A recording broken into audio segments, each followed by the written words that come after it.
तौर पर इसका फैसला हो रहा है। जी बिल्कुल, इस अहम इजलास के हवाले से तारिक चौधरी से मजीद जानेंगे, वो हमारे साथ जैसे ही मौजूद होंगे। अभी आपको लिए चलते हैं कौमी असेंबली, जहां पर हिना रब्बानी खर इजहार ख्याल कर रही हैं। लिंचिंग हो रही है, उसके बारे में बोल रही है। वॉशिंगटन पोस्ट में एक बहुत बेहतरीन आर्टिकल 2 दिन पहले लिखा गया, जिसमें कहा गया कि इंडिया ने यह प्रूव कर दिया कि India is not interested in Kashmiris but only in the land of the Kashmiris. New York post में, न्यूयॉर्क टाइम्स में बेहतरीन आर्टिकल्स इसके बारे में आए। पूरी दुनिया आज इंडिया को एज एन एग्रेसर देख रही है, एज एन एक्सट्रीमिस्ट कौम देख रही है।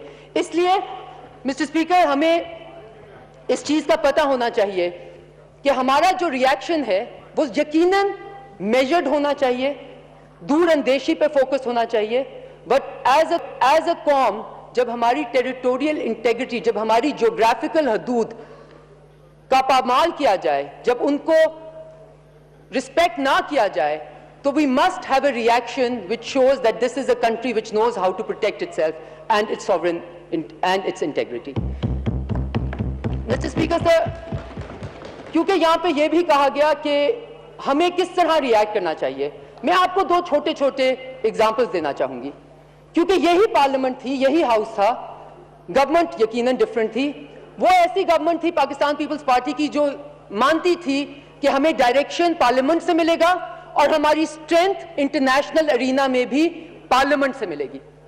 मिस्टर स्पीकर, यहां पे ओबीएल का इंसिडेंट हुआ, जॉइंट सेशन बुलाया गया जिसमें डीजी आईएसआई, मिलिट्री चीफ्स, बाकी चीफ्स ने आके पार्लियामेंट को ब्रीफ किया कि क्या इंसिडेंट हुआ, क्या रिएक्शन हुआ और क्या रिएक्शन की पॉसिबिलिटीज थी। और फिर इस पार्लियामेंट ने एक हम आवाज होके पाकिस्तान को डायरेक्शन दिया। मिस्टर स्पीकर, उससे भी ज्यादा जब सलाला अटैक हुआ जिसमें 24 हमारे लोग शहीद हो गए, हमारे नौजवान सोल्जर्स शहीद हुए, उसके बाद national security committee of the parliament ने डिसाइड किया कि पाकिस्तान का रिस्पांस किया गया।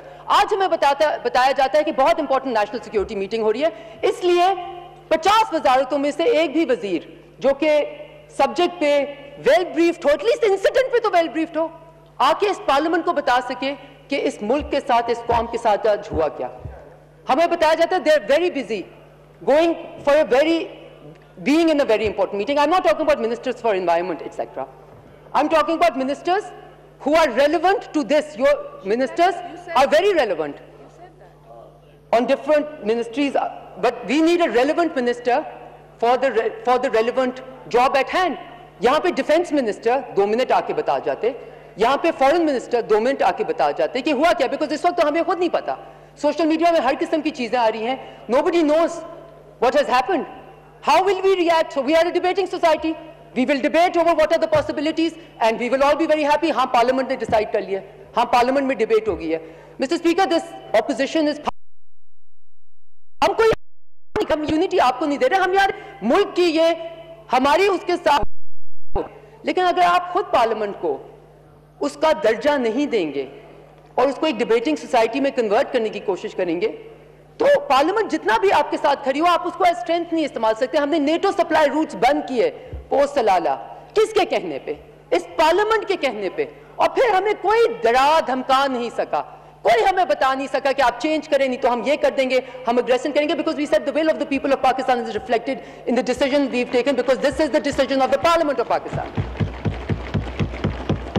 हम खुद पार्लियामेंट को इंपॉर्टेंस देते हैं, हम खुद पार्लियामेंट का जो कॉन्स्टिट्यूशनल रोल है उसको अदा करने में आसानी पैदा करते हैं। मैं ये सिर्फ चाह ही सकती हूं कि ये हुकूमत उसको इंपॉर्टेंस देगी। प्राइम मिनिस्टर खुद आज आके इस हाउस से ज्यादा इंपॉर्टेंट कोई नहीं है, आके ब्रीफ करें। और joint session of parliament mister speaker, हमें 4 दिन बाद, 2 दिन बाद, this is a state of emergency, the joint session of parliament must be called immediately. Mr. Speaker, at the end, I just want to respond to this one issue of the OIC, which has been rightly or wrongly been raised. I think this requires a response, Mr. Speaker, because यहाँ पे कहा गया कि जी वो different issue है। मेरे नजर में ये different issue बिल्कुल नहीं है। OIC, Pakistan is a member state of OIC. A member state of the OIC has been aggressed by its neighbor, a neighbor which is many, many, many times larger than it. Is it not impinging upon all OIC member states to stand by the country which has been aggressed upon? If we are a member state of the OIC, are we not well within our right to ask our brothers in the OIC that we have been aggressed against a country whose foreign minister you have invited as a guest of honor?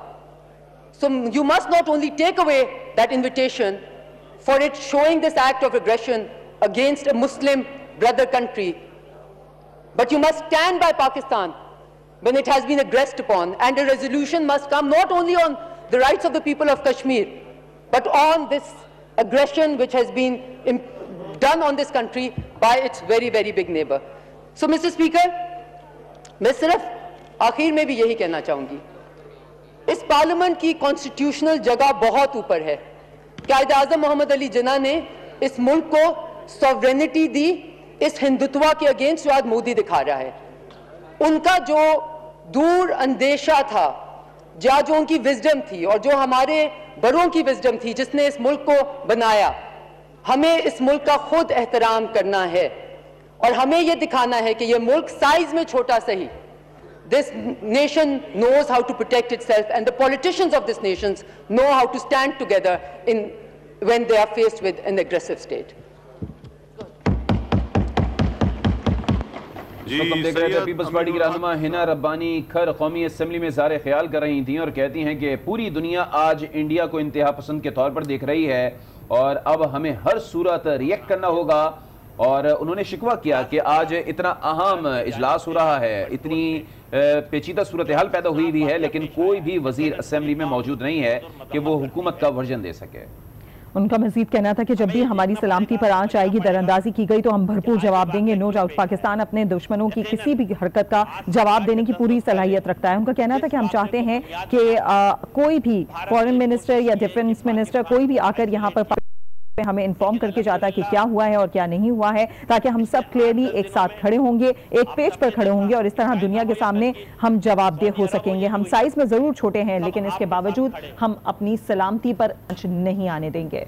कोई सियासी तकरीर करने के बजाय कोशिश करूंगा कि मैं अपनी बात को 3 पॉइंट तक महदूद रखूं कि डिप्लोमेटिक फ्रंट पे हमें क्या करना है, पॉलिटिकल तरीके से किस तरह चलना है और आपस में यूनिटी कैसे लानी है। जनाबे वाला, भारत ने जिस फैब्रिकेटेड स्टोरी के साथ पाकिस्तान के खिलाफ जो डिसइंफॉर्मेशन कैंपेन लॉन्च की है, उसके लिए जरूरी है कि हम हर सूरत में अपने डिप्लोमेटिक फ्रंट को बेहतर से बेहतर करें।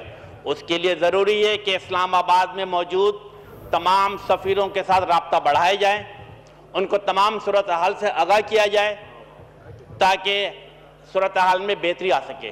साथ साथ यूनाइटेड नेशन को भी एतमाद में लेना चाहिए, सिक्योरिटी काउंसिल को भी एतमाद में लेना चाहिए। का इजलास जारी है और बारी बारी तमाम अरकान असेंबली जो हैं वो इजहार ख्याल, पोजीशन के जो अरकान हैं उनकी जानिब से भी इजहार ख्याल किया गया। और इसी सिलसिले में अब से कुछ देर पहले हिना रब्बानी खर बात कर रही थी तो उनका कहना था कि हम साइज में ज़रूर छोटे हैं, लेकिन इसके बावजूद अपने जो इंटीग्रिटी है, अपनी जो जोग्राफिकल लोकेशन है, उस पूरी के ऊपर हम बहुत ज़्यादा सेंसिटिव हैं और भरपूर तरीके से जवाब देना भी जानते हैं। उन्होंने कहा कि जब भी हमारी सलामती पर आंच आएगी, दरअंदाजी की गई तो हम भरपूर जवाब देंगे। पाकिस्तान भरपूर सलाहियत रखता है किसी भी दुश्मन की कोई भी हरकत का जवाब देने की। बिल्कुल, इससे पहले ख्वाजा आसिफ ने खिताब किया, खुर्शीद शाह ने खिताब किया। जब खुर्शीद शाह ने खिताब किया तो उन्होंने कहा कि अब प्रैक्टिकल करके हमें दिखाना होगा, जितना भारतीय हमारे सरहदों के अंदर आए हैं उससे दुगना अब हमें भारतीय सरहद के अंदर जाना होगा।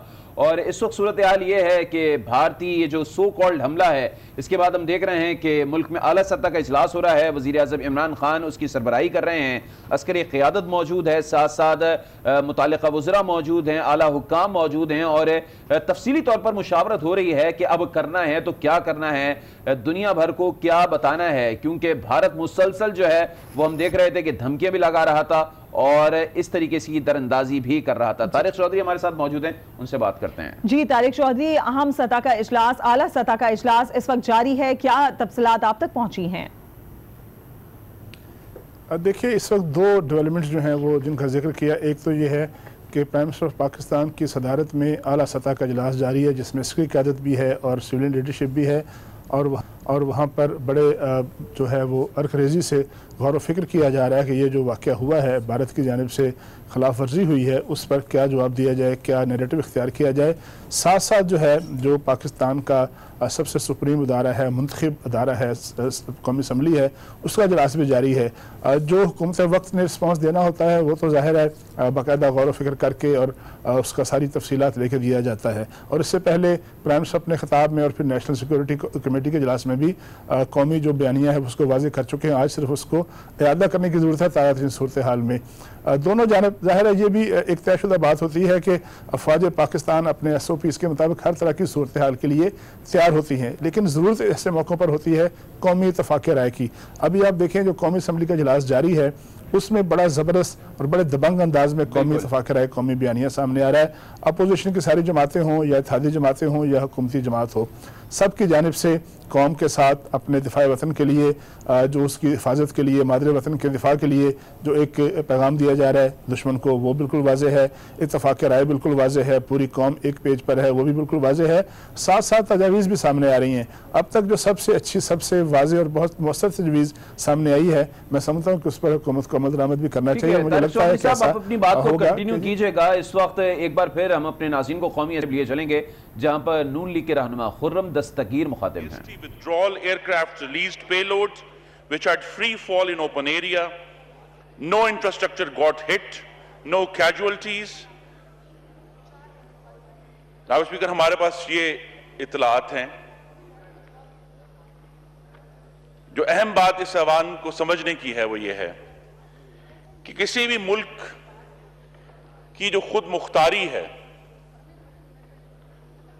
वो उतनी है जितनी का वो दिफा करने के लिए तैयार है। A country has only as much sovereignty and as much territorial integrity that it is willing to defend. और लिहाजा इस अवान ने यह फैसला करना है कि हमारी कितनी सॉवरेंटी है और कितनी टेरिटोरियल इंटेग्रिटी है जिसका हम दिफा करेंगे। और हम हुकूमत वक्त से यह मुतालबा करते हैं कि इस ऐवान को आके या अगर जॉइंट सेशन कॉल होता है, एक तफसीली ब्रीफिंग दी जाए कि हमारा रिस्पांस क्या होगा। और रिस्पांस नायब स्पीकर 3 किस्म के होने हैं।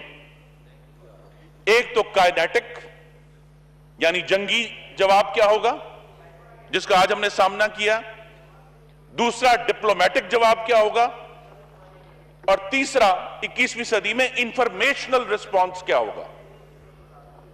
क्योंकि अब 10 घंटे होने को हुए इस वाकये को हुए, इंडियन फॉरेन सेक्रेटरी आकर बात कर वो बयान दे चुके हैं। मुझे अभी रिपोर्ट्स आ रही हैं कि प्राइम मिनिस्टर मोदी ने भी ट्वीट कर दिया और बड़े होशरुबा किस्म के जो हैं वो दावे किए हैं।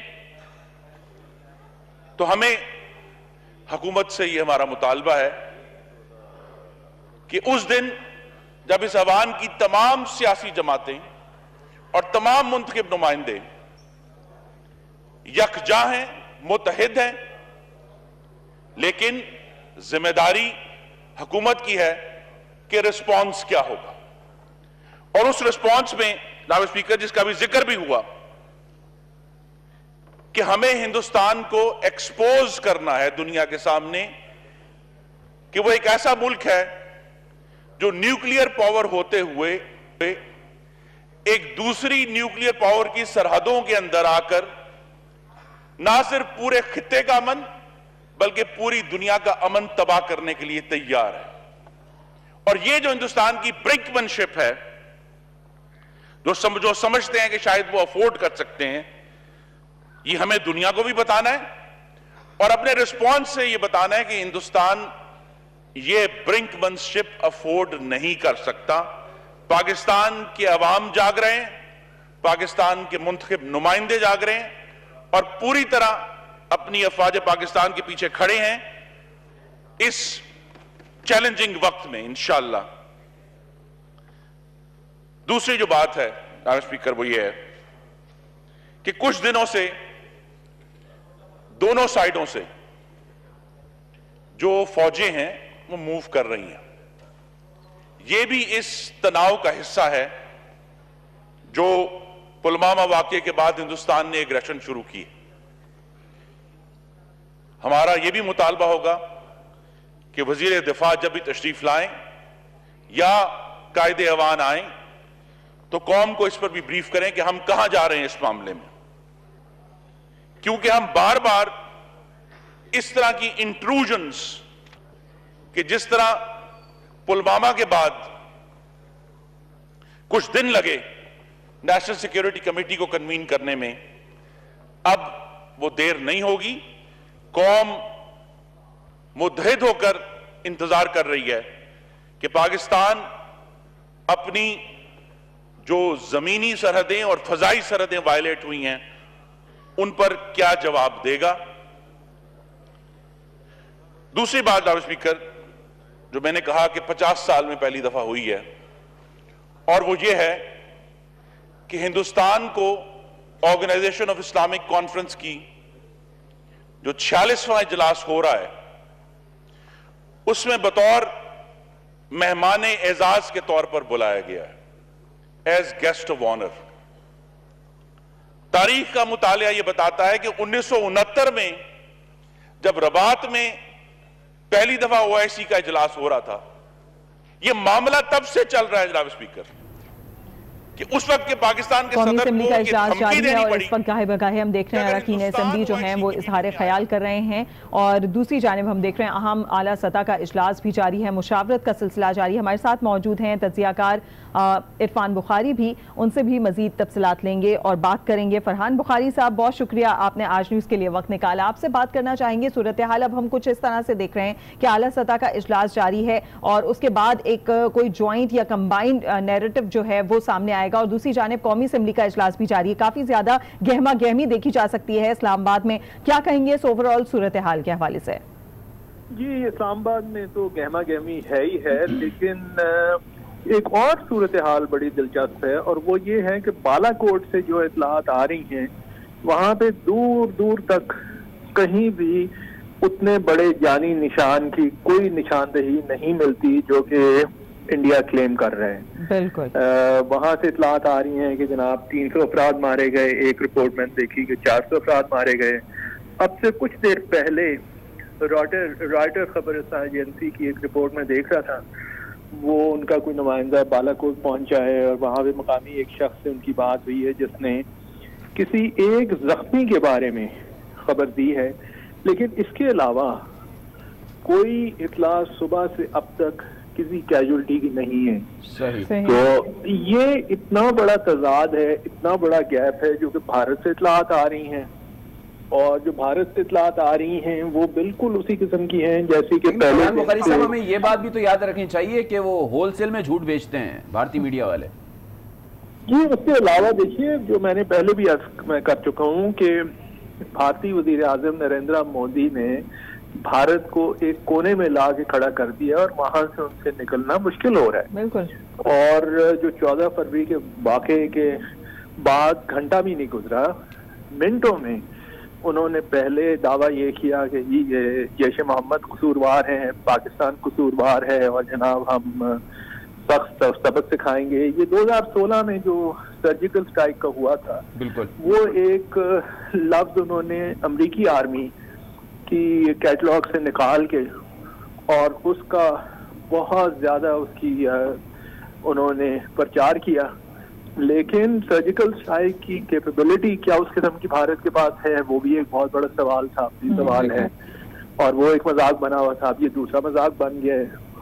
तो इस किस्म के दावों के बाद फिर एक मौका ऐसा आता है, और मेरे ख्याल में मौका आ गया है कि भारत के दावों या भारत के अल्फाज पे एतबार करना बहुत मुश्किल हो गया है। सही सही, बिल्कुल आप सही कह रहे हैं। भारत के दावों को और भारत की जो बातें हैं उन पर अब दुनिया भी एतबार नहीं करती। तारिक चौधरी साहब, अब आपकी तरफ आऊंगा। एक तो आपने जो अपनी बात करनी थी वो पूरी कंप्लीट कीजिएगा, उसके बाद ये बताइएगा अब पाकिस्तान को करना क्या चाहिए। बहरहाल हमारी फिजाइया ने मुंह तोड़ जवाब तो दे दिया, अब खारजा सतह पर क्या करना चाहिए पाकिस्तान को, आप क्या समझते हैं? देखिए, ये पाकिस्तान के पास एक सुनहरी मौका है दुनिया को ये बताने का कि भारत एक गैर जिम्मेदार मुल्क है, और भारत जो है वो अपने हमसायों की जानिब से अमन की कोशिशों का जवाब देने के बजाय जारियत पर आमादा रहता है। ये दो नैरेटिव लेके हमें चलना चाहिए। ये जो आज ये वाकया बालाकोट में हुआ है या नहीं हुआ है, कहाँ हुआ है कहाँ नहीं हुआ, लेकिन भारत जब खुद ये क्लेम कर रहा है कि उसके त्यारों ने पाकिस्तान की फ़ज़ाई हदूद में वो दाखिल हुए और उनके मकौल कि उन्होंने यहाँ सर्जिकल स्ट्राइक की। अब ये बताइएगा, अब पाकिस्तान दुनिया के सामने ये सवाल रख सकता है और रखेगा, और हमें रखना चाहिए कि वो कौन सी वजूहात थी, वो कौन से हालात हैं जिनकी बुनियाद पर एक सॉवरन स्टेट की हदूद में भारत के दायरे दाखिल हुए और उन्होंने वहाँ कार्रवाई की। ये उन्हीं की बात को उन्हीं के खिलाफ इस्तेमाल करना चाहिए और ये बड़ा अच्छा मौका है। हालांकि भारत के इस तरह के दावे जो हैं वो तो हमेशा बेनकाब होते रहते हैं, उसके जो ड्रामे हैं, उसके नाटक जो हैं वो बेनकाब होते रहते हैं। उड़ी के वाक़े के बाद भी उन्होंने ये दावा किया था कि उनकी जो है उनकी सेना जो है वो दाखिल हुई और उन्होंने ये कर दिया, उन्होंने वो कर दिया। ये जो आज दावा है भारत का, ये हम 9/11 के बाद भी सुना करते थे अमेरिकन जर्नलिस्टों की जानिब से। फरहान साहब को, राना साहब को, मुनीज़ा साहब जानते हैं, वो कहा करते थे कि ये जो मानसेरा है और इसके गिरदोनवा में बड़े कैंप हैं और वहाँ बड़ी ट्रेनिंग होती है और वहाँ तैयार किया जाता है मुदाखलत के लिए। आज तक कभी कोई भारतीय, कोई अमेरिकन, कोई यूरोपियन जो मीडिया पर्सन है वो कोई तस्वीर, कोई वीडियो नहीं दिखा सका कि कौन सा इलाका है, कहाँ पे इस तरह के कैंप हैं। ये भी हमें इस बात को एक्सपोज करना चाहिए कि ये फर्जी कैंप जो हैं वो कहाँ से आ जाते हैं और वो कहाँ से वो उसको हासिल करके उस पर अटैक करते हैं। फरहान साहब कह रहे हैं कि लोग वहाँ गए हैं, राइटर के नुमाइंदे गए हैं और जो है जो बैनुल अक़वामी जो मीडिया हाउसेज हैं उनके नुमाइंदे वो गए हैं और वहाँ से कुछ नहीं मिला। तो ये तो हमारे पास बड़ी अच्छा मौका है कि पाकिस्तान की नेशनल सिक्योरिटी कमेटी भारत को मुज़ाकरात की दावत दे रही है। हमारी फेडरल कैबिनेट जो है 2-3 रोज़ पहले उसका इजलास हुआ, उन्होंने भी कहा कि हम तो बिल्कुल पाकिस्तान मुज़ाकरात के लिए बैठना चाहता है। पाकिस्तान ने तो करतारपुरा के मामले पर 12 या 13 मार्च को मुज़ाकरात की तारीखें भी तय कर ली थी। पाकिस्तान ने हमेशा इस सूरत हाल में भी आप देखें कि बैसाखी का मेला हो रहा है और पाकिस्तान इतनी टेंशन के बावजूद सिखों को या जो बैसाखी के मेले के लिए आना चाहते हैं उनको वीज़े जारी कर रहा है, क्योंकि हम तो समझते हैं कि हमारे पास छुपाने के लिए कोई चीज़ नहीं है और दोनों मुल्कों के जो अवाम है एक दूसरे की तरफ आना जाना चाहिए। तो ये सारी सूरत हाल जो है इस वक्त हमारे दफ्तर खारजा के पास मौका है कि हम अमन के लिए क्या कर रहे हैं और भारत जो है अमन के लिए नहीं बल्कि सूरत हाल को ख़राब करने के लिए, फिजा को ख़राब करने के लिए और जो साउथ एशिया है उसको जंग की लपेट में, जंग के शोलों में धकेलने के लिए वो क्या कर रहा है। तो हमारे पास तो बड़े अच्छे मौके हैं। बिल्कुल तारिक चौधरी, आप कह रहे हैं पाकिस्तान को नुकसान पहुंचाने की कोशिश करता है भारत हमेशा, बल्कि खित्ते में जो अमन मौजूद है उसको भी हमेशा नुकसान पहुंचाता है, तो पहल भारत की तरफ से ही हो रही होती है। दूसरी जानिब हमें ज्वाइन किया लेफ्टिनेंट जनरल अब्दुल क़य्यूम साहब ने। अब्दुल क़य्यूम साहब, बहुत शुक्रिया, आपने आज न्यूज़ के लिए वक्त निकाला। जानना ये चाहेंगे ये ओवरऑल वाकया जिस तरीके से हमारे सामने आ रहा है, मीडिया की जानिब से जिस तरीके से बताया जा रहा है, आप तक क्या तफसीलात पहुंची हैं, जरा इसकी डिटेल्स हमें दीजिएगा। देखिए पाकिस्तान के जो ईस्टर्न बॉर्डर है ना, उसके अंदर एक तो इंटरनेशनल बॉर्डर है जहां अफवाज डिप्लॉयड नहीं है, फिर एक वर्किंग बाउंड्री है जहां एक तरफ इंडियन ऑक्युपाइड कश्मीर और दूसरी तरफ से सियालकोट का एरिया है। वहां भी कोई ऐसी फौज हमारी तरफ से डिप्लॉयड नहीं है, सिर्फ रेंजर्स की पोस्ट है। लेकिन जो लाइन ऑफ कंट्रोल है जहां एक तरफ आज़ाद कश्मीर है और एक तरफ इंडियन ऑक्युपाइड कश्मीर है, उसके अंदर total forces eye ball to eye ball हैं और वायलेशंस भी होती रहती हैं। आपने ये देखा कि मोदी का चूँकि एक नारा था कि पाकिस्तान को सबक सिखाना है, तो उन्होंने आके एस्केलेशंस जो है को 500% बढ़ाई, कत्लो गारत हुई, इवन वर्किंग बाउंड्री के ऊपर सियालकोट में सिविलियंस कुछ मारे गए। तो ये सिलसिला वहाँ जारी है। हमें यही तवक्को थी कि ये अगर कोई अपनी फेस सेविंग के लिए कुछ करेंगे तो वहाँ ही करेंगे लाइन ऑफ कंट्रोल पे, जहाँ ये पहले भी करते रहते हैं वायलेशंस। लेकिन इस दफ़ा अब देखें कि पहले ये इनके नॉर्मल फायर होता था, फिर मार्टर बम्स, फिर आर्टिलरी बम्स जो कि थोड़ा लंबा रेंज है, फिर इन्होंने ड्रोन्स भी अब इस्तेमाल किए जो गिराए गए हमारी तरफ। अभी ये हरकत ये की है कि जहाज़ अपनी फेस सेविंग के लिए, खसूसन जब मोदी पे इंटरनल प्रेशर है इंतहा पसंद हिंदुओं का, जिनको इसने हाइप क्रिएट की हुई थी कि मैं पाकिस्तान को सबक सिखाऊंगा। अनफॉर्चुनेटली इंडिया के अंदर जो इंटरनल पॉलिटिक्स है वो पाकिस्तान बैशिंग के ऊपर उसका महवर है। तो ये करने के लिए उन्होंने अपने तौर पे ये एक हरकत की है, जिससे एक अपना बॉम्ब गिराया वहाँ जो कि ओपन एरिया में गिरा। और ये कोई बड़ा कारनामा नहीं है, बिकॉज कोई भी फौज अगर बैठी हो इस तरह eye ball to eye ball और टोटली पोइज्ड हो, तो वो अगर पोजीशन ऑफ अटैक और टाइम ऑफ अटैक खुद चुने तो एनी टाइम वो पाकिस्तान की फौज हो या इंडिया की फौज हो वो लिमिटेड पेनिट्रेशन कर सकती है। तो इन्होंने ये किया, हमारे जहाज स्क्रैम्बल हुए, ये वापस चले गए। अभी आई एम श्योर कि हुकूमत पाकिस्तान जर्नलिस्ट को लेके वो जगह दिखाएगी। फिर United nation military observer group in India and Pakistan 36 ममालिक के ऑब्जर्वर्स यहाँ मौजूद हैं, उनको भी उस साइट पे ले जाया जाए और दिखाया जाए और वो ऑथेंटिकेट करेंगे कि इन्होंने क्या किया और ये एक वायलेशन है। In addition to that is the diplomatic pressure जो हमें करना चाहिए। और ये OIC का जो इशू है इसके ऊपर भी बड़ी क्लियर हमारा एक स्टांस होना चाहिए कि हमें ये एक्सेप्टेबल नहीं है। वो इंडिया जिसके हाथ मुसलमानों के खून से रंगे हुए हैं और वो मोदी जिसने 2000 लोगों को जिंदा जला दिया गुजरात के अंदर और कश्मीर के अंदर लोगों पे जुल्म हो रहा है, उनको हम इजाजत नहीं दे सकते कि कैसी ऑर्गेनाइजेशन जहां एक फाउंडिंग मेंबर है पाकिस्तान और एक बड़ा सीनियर और एक न्यूक्लियर ताकत है, वो उसकी मौजूदगी में आप एक ऐसे एनिमी को बुलाएं जो कि एक एग्रेसर है जिसने ईस्ट पाकिस्तान पे भी हमला किया, यहां भी किया। तो आई थिंक ये स्टांस बिल्कुल है अभी, और आई विल रिकमेंड कि जॉइंट सेशन हो और उसमें हम ये बातें उठाएं और उसके ऊपर फिर कौम अपना हुकूमत जो है नेशनल सिक्योरिटी काउंसिल में अपनी एक स्ट्रेटेजी बना दे। अब्दुल क़य्यूम साहब ये बताइएगा, आखिर वजह क्या है, चाहे भारतीय हुकूमत हो, भारतीय फौज हो या फिर भारतीय मीडिया हो, ये सर्जिकल स्ट्राइक की गर्दान क्यों करता रहता है? हाईटेक का दौर है, अब कोई चीजें छुप नहीं सकती। आजकल तो कहीं एक जगह इमारत गिर जाती है, फौरन व्हाट्सएप पे वीडियो बन जाती है और शेयर हो जाती है, दुनिया भर में वायरल हो जाती है। तो इतनी बड़ी झूठ की गर्दान करना वजह क्या है?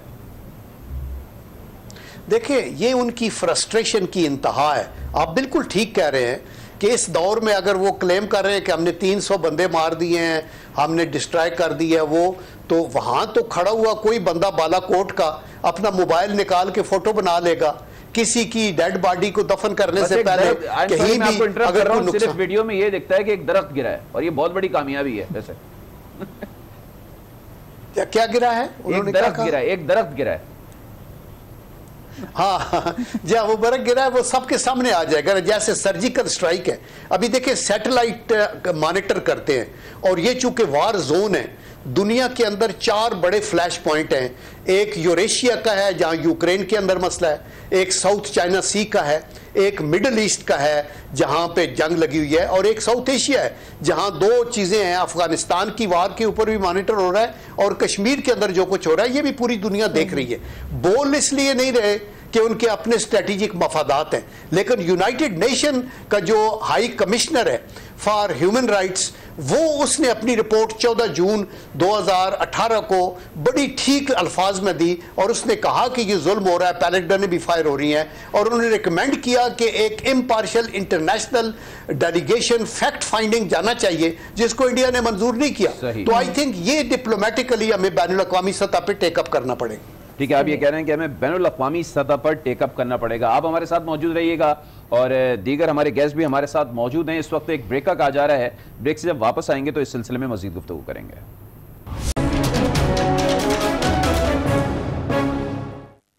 खुसूसी ट्रांसमिशन में एक दफ़ा फिर आपको खुशामदीद कहते हैं। इस वक्त इस्लामाबाद के ब्यूरो चीफ तारिक चौधरी भी हमारे साथ मौजूद हैं, उनसे तफसीलात लेते हैं जो आला सतही इजलास इस वक्त जारी है। जी तारिक चौधरी, अपडेट कीजिएगा, क्या मुशावरत की जा रही है?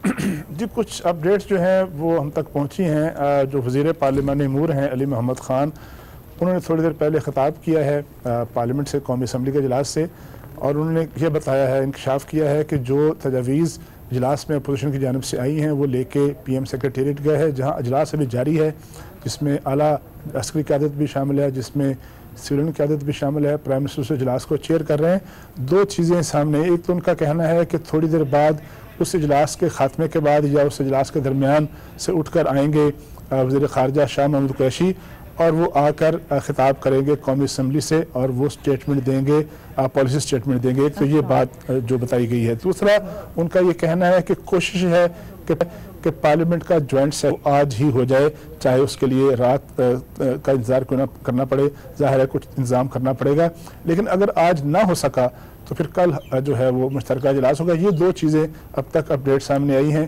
कि एक तो पार्लियामेंट के मुश्तरका इजलास की तजवीज़ जो है वो अब जाहिर है उसको एक्सेप्ट किया गया है और सिर्फ देखना यह है कि कब होता है, आज किसी वक्त होता है या कल होता है। दूसरा ये कि शाह महमूद कुरैशी जो है इस वाक़े की तफसीलात के बारे में हाउस को, कौमी असम्बली को इत्मीनान में लेंगे और वो जो इस वक्त आला सतही इजलास जारी है प्राइम मिनिस्टर की सदारत में, उसके खात्मे के बाद आएंगे या उसके दरमियान में आएंगे और आकर कौमी असम्बली को इत्मीनान में लेंगे और उसकी वाक़े की तफसीलात बताएंगे। ठीक है, आप ये कह रहे हैं कि बिल्कुल सही है, अपडेट आपने दे दी है कि पार्लियामेंट का ज्वाइंट सेशन बुलाने का फैसला कर लिया है हुकूमत ने।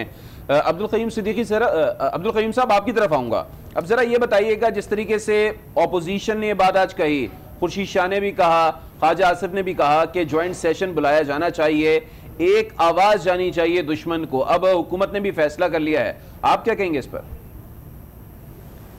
देखिए, ये एक अच्छी मूव है ना, जब एक नेशनल इमरजेंसी है, एक मुल्क ने हमारी टेरिटोरियल इंटेग्रिटी को वायलेट किया है और वो हमारी सॉवरेनिटी के ऊपर क्वेश्चन उठाता है, तो ऐसी सूरत में एक जमहूरी मुल्क के अंदर जो आपकी नुमाइंदा एक फोरम है वो तो आपकी पार्लियामेंट है और जॉइंट सेशन के अंदर मुख्तलिफ स्पीचेस हो सकती हैं, मुख्तलिफ रिकमेंडेशंस आ सकती हैं और फिर उनकी जिस्ट लेके, एक सेंस ऑफ द हाउस लेके हुकूमत के हाथ मजबूत होते हैं, आर्म फोर्सेस का जो हौसला है और बुलंद होगा और उनकी हमारी मुश्तरका जो सपोर्ट है उनके लिए वो लेके हुकूमत जो फैसला करेगी, पूरी कौम उनके पीछे खड़ी है और इंशाअल्लाह वो ऐसे ही होगा। साथ ही डिप्लोमेटिक फ्रंट के ऊपर अपनी एफर्ट्स जारी रहनी चाहिए और इन एडिशन टू दैट अपने दोस्त मुल्कों को साथ आपको राब्ते में रहना चाहिए कि वो क्या हो रहा है। OIC का भी ये जो ड्रामा साथ चल रहा है, इसके ऊपर भी बड़ी वैलिड रिकमेंडेशन है कि हम इसके अंदर ऐसे शामिल नहीं हो सकते जहां एक ऐसा मुल्क जो कि एग्रेशन का मुर्तकिब हुआ पाकिस्तान के ख़िलाफ़, वो उधर ऐसे गेस्ट ऑफ ऑनर हो और हम उस ऑर्गेनाइजेशन के फाउंडिंग मेंबर हों, तो ये हमें भी जेब नहीं देगा। तो आई थिंक यही चीज़ें हैं जिन पर डिसीजन होगा इंशाल्लाह और ये एक अच्छा मूव है। अच्छा, ये पूरी सूरत हाल तो हम देख रहे हैं कि बहुत ज़्यादा एक्टिव नज़र आ रहे हैं सब। सिफारती सतह पर आप क्या देखते हैं, किस तरीके से और कौन कौन से ऐसे आलमी फोरम हैं जहां पर आवाज़ उठाई जानी चाहिए?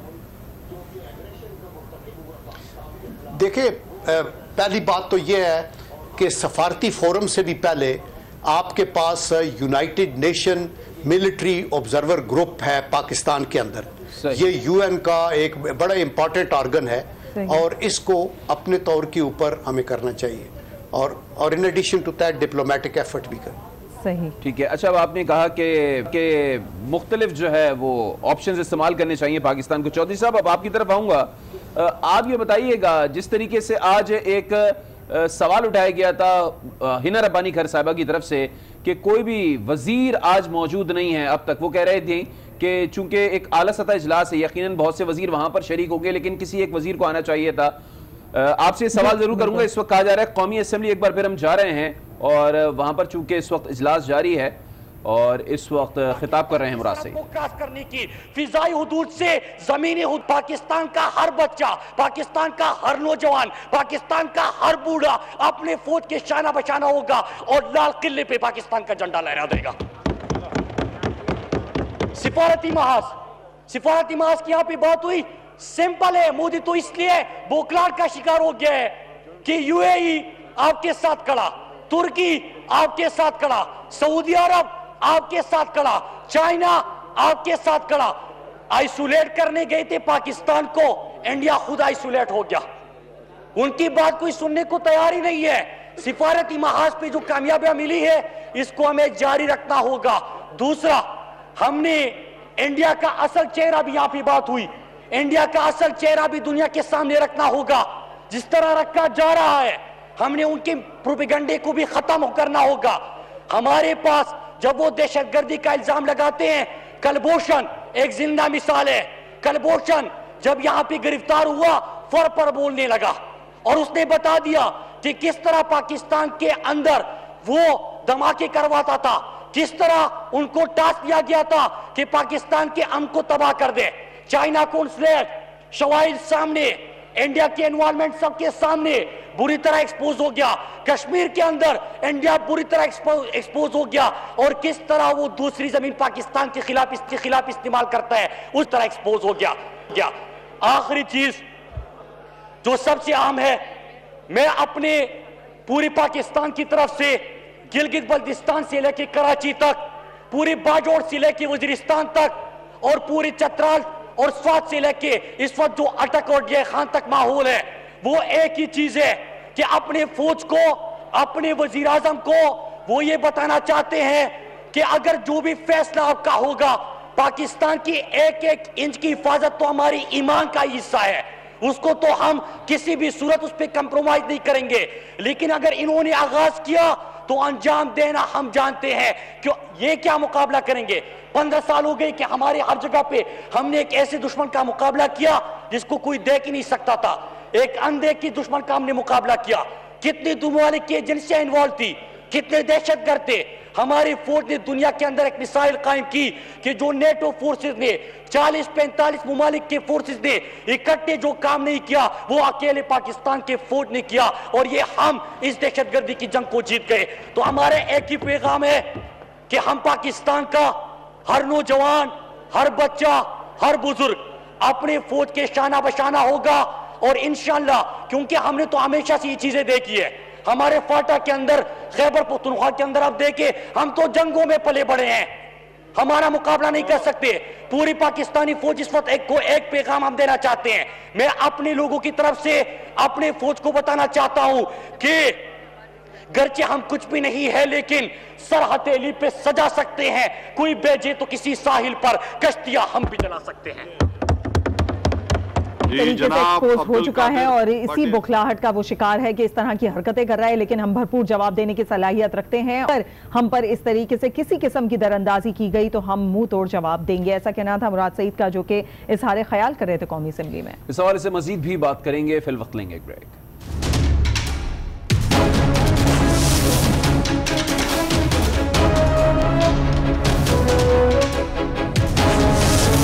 की जा रही है तो गलत नहीं होगा।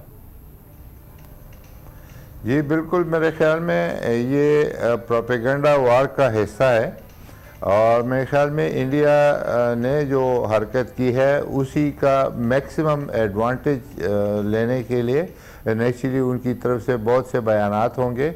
और मेरे ख्याल में आज जो है मोदी साहब का कहीं सियासी जलसा भी है, और मेरे ख्याल में उससे वो फ़ायदा उठाने की कोशिश करेंगे।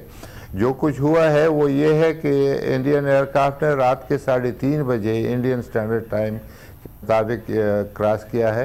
दैट मीन्स कि कोई 4 बजे के पाकिस्तानी टाइम के मुताबिक होगा ये। तो उन्होंने इतना आए हैं कि एक टाइम जब इंडियन एयरक्राफ्ट बॉर्डर को क्रॉस करता है तो वायलेशन हो जाती है, और उसी टाइम फ्रेम पे स्क्रैम्बल होता है, और जब जहाज़ उस तक पहुंचते हैं तो मेरे ख्याल में कोई 40 to 50 किलोमीटर का एरिया जो है वो ट्रैवल कर सकते हैं और वापस जा सकते हैं।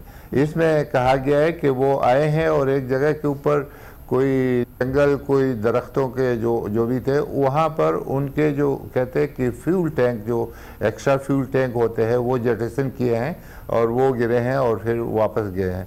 इंडिया जो है बता रहा है कि उन्हें 200 से 300 आदमी मारे हैं, बहुत बड़ा कैंप था।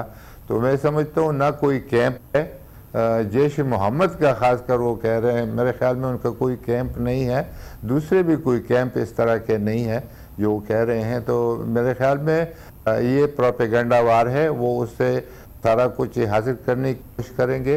पाकिस्तान के पॉइंट ऑफ व्यू से ये है कि नंबर 1 इन्होंने जो वायलेशन की है, जो बिल्कुल इंटेंशनल वायलेशन है, ये कोई नेविगेशनल एरर नहीं है। मैं समझता हूँ कि इससे पाकिस्तान को हक पहुँचता है कि वो भी इस किस्म का हमला इंडिया के अंदर प्लान करे। तो ये एक हक है, हम इसको इस्तेमाल करते हैं या नहीं। और दूसरा ये है कि मेरे ख्याल में ये हमारी सारी सफारतकारी का गेम है कि हम मुख्तलिफ जो ममालिक है, जो अहम ममालिक है, उनके जो कैपिटल है वहाँ पर उनसे बात करें कि ये इंडिया कर रहा है, ये तो प्रोपेगेंडा कर रहा है, साथ ही जो है वो वायलेशन कर रहा है, और फिर जो है आप लोगों के सामने जो है वो फरियादी सा बन जाता है। इंडिया का ये एक कल्चर है कि वो मुंह में राम राम और बगल में छुरी जो है उनका कॉन्सेप्ट है, और उसके मुताबिक वो ये लड़ रहे हैं। हमें जो है कि इससे हक मिलता है एक सफारती जो एक्शन उनके खिलाफ लेने का, और दूसरा ये है कि हमें मिलिट्री ऑप्शन भी हमारे पास होने चाहिए। हम उसको ऑपरेट करते हैं या नहीं वो और बात है, लेकिन हम एक हक अपना इस्टेब्लिश करना चाहिए उनके ऊपर। सही आपने कहा कि हक स्टैब्लिश करना चाहिए। वजीर खारजा ने आज सुबह कह दिया था कि हम जवाब देने का हक महफूज रखते हैं। अच्छा, आपने ये भी कहा कि ये सफारती ड्रामा है पूरा, जिस तरीके से प्रोपेगेंडा क्रिएट किया जा रहा है, भारत करता कुछ है, बताता कुछ है, फिर अपने आप को सही साबित करने के लिए एक और गलत हरकत करता है, और इसी तरह इस पूरी सिचुएशन में उसने किया है। आप क्या समझते हैं सफारती सतह पर किस तरीके से हम इस पूरी सिचुएशन को उठा सकते हैं, और वाकई आलमी बिरादरी जो कि हमेशा से अपने इंटरेस्ट के बिना पर भारत को ज्यादा कुछ नहीं कहती है, इस दफा वो ज्यादा एक्टिव नजर आएगी? क्या उम्मीद है? दरअसल हमें एक तरफ तो ये है कि ये जो अमेरिका है इम्पोर्टेंट मुल्क है, रशिया है, मॉस्को है वो इम्पोर्टेंट मुल्क है, इंग्लैंड है वो इम्पोर्टेंट मुल्क है, जर्मनी है, ये अहम ममालिक जो है उनके कैपिटल्स में उनके गवर्नमेंट्स के साथ बातचीत करके कि क्या हम कोई उम्मीद कर सकते हैं कि जी वहाँ से कोई बयान आया हमारे हक में कि इंडिया ने ये बुरा किया है और उनको करना नहीं चाहिए। और साथ ही और भी ममालिक है जैसे अंकारा है, टर्की है, वहाँ से हमें बात करनी चाहिए, मलेशिया है वहीं से बात करनी चाहिए, सऊदी अरब है वहाँ से बात करनी चाहिए, और बड़े ममालिक है। ये जो इस्लामिक ममालिक की ऑर्गेनाइजेशन है, शायद इनका आज या कल कोई इजलास होने वाला है जिसमें इंडिया को स्पेशली इनवाइट किया गया है। मेरे ख्याल में हमें उनसे बात करनी चाहिए कि उनकी जो इनविटेशन है वो रिवोक किया जाए, और अगर वो नहीं करते यही बात ब्रिगेडियर साहब हमने देखा कि खुर्शीद शाह साहब ने भी की और ख्वाजा आसिफ ने भी की कि फौरी तौर पर हमें बॉयकॉट कर देना चाहिए अगर वो भारतीय वजीर खारजा को बुलाने का फैसला खत्म नहीं करते हैं। बहरहाल इस वक्त सीनियर रैंकर पर्सन आसमा शिराजी भी हमें ज्वाइन कर चुकी हैं। आसमा, आप क्या कहेंगी? खुर्शीद शाह साहब ने एक बड़ी जबरदस्त बात की अपने खिताब में आज जब वो कौमी असेंबली से मुखातिब थे कि अगर भारत फर्ज करें कि 40 किलोमीटर अंदर आया है तो हमें चाहिए कि अब 80 किलोमीटर अंदर जाएं और वहां पर तबाही मचाएं। और सियासत ये भी कहा कि जिस तरीके से OIC का वज़ीर खारजा इजलास हो रहा है, as a guest of honour Sushma Swaraj को बुलाया जा रहा है, हमें फौरी तौर पर या तो इस इक़दाम की मजम्मत करनी चाहिए, खत्म करना चाहिए ये गेस्ट ऑफ ऑनर का मामला, या फिर हमें बॉयकॉट कर देना चाहिए। जी देखिए, जो एक अवामी राय बन रही है वो तो यही है। अवाम में बहुत गम है, गुस्सा है, और ज़ाहिर है के जज्बात भी हैं पाकिस्तान के अवाम के। हिंदुस्तान की तरफ से जिस तरह के उसके बाद उनके मीडिया और सोशल मीडिया के ऊपर स्टेटमेंट्स आ रहे हैं, तो इससे ज़ाहिर है कि तकाजा इसी बात का है कि उनको जवाब दिया जाए। पाकिस्तान की अपोजिशन भी और हुकूमत भी मेरा ख्याल है तमाम एक ही पेज पे हैं। अब से थोड़ी देर पहले इत्तलात ये आ रही हैं कि मुश्तरका इजलास पार्लियामेंट का जो है वो तलब किया जा रहा है, कल किया जाएगा या फिर आज किया जाएगा, लेकिन ये जो है ये फैसला हो गया है। तो अब चीज़ें यही करना है कि अब क्या पाकिस्तान की हुकूमत जो है वो इस मामले के ऊपर फैसला करती है, क्योंकि ज़ाहिर इख्तियार तो प्राइम मिनिस्टर ने उस दिन पाकिस्तान की आर्म फोर्सेस को दे दिया